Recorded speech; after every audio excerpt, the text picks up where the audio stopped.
एकड़ो ज़मानो ईंदो माण्हू आलिमन खां इए दूरी इख्तियार कंदा जी जंग जो बकरियूं फाड़ींदड़ जानवर खां भॼंदियूं आहिनि। सुम्मा इज़ा कान कज़ालिका इब्तलाहुमुल्लाहु बिसलासति अशिया जिन अहिड़ी कैफ़ियत अची वेंदी अल्लाह टे अज़ाब मुसल्लत कंदनि। पहिरें नंबर में यरफ़उ बरकत मवालिहिम अल्लाह माल मां बरकत खणी छॾींदनि। कमाए कमाए शिता थींदा पूरी न थींदनि। सल्लल्लाहु अलैहि सुल्तानन जायरा अल्लाह ज़ालिम बादशाह मुसल्लत कंदन। टे नंबर में सुम्मा यखरुजून मिन दुनिया बगैर ईमान आलिमन जा बेअदब गुस्ताख दुनिया मां वेंदा खुदा कलमो खसे छॾींदो।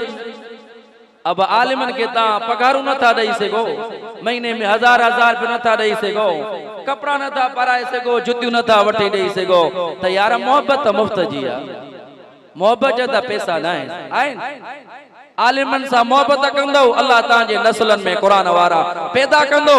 आलिमन सां दुश्मनी कंदो तांजे नस्ल में शाइन माना एड़ा बेईमान पैदा थींदा जेके ईमान मां निकरी काफिर थींदा।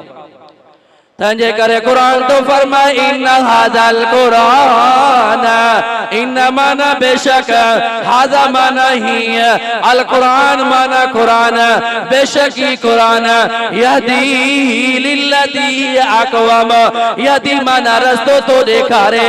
अरबी में हिदायत जो माना उथवा हिकड़ी लुग़वी माना भी इस्तिलाही माना हिदायत जी लुग़वी माना व इरादो तरीक़ के रस्तो देखारण।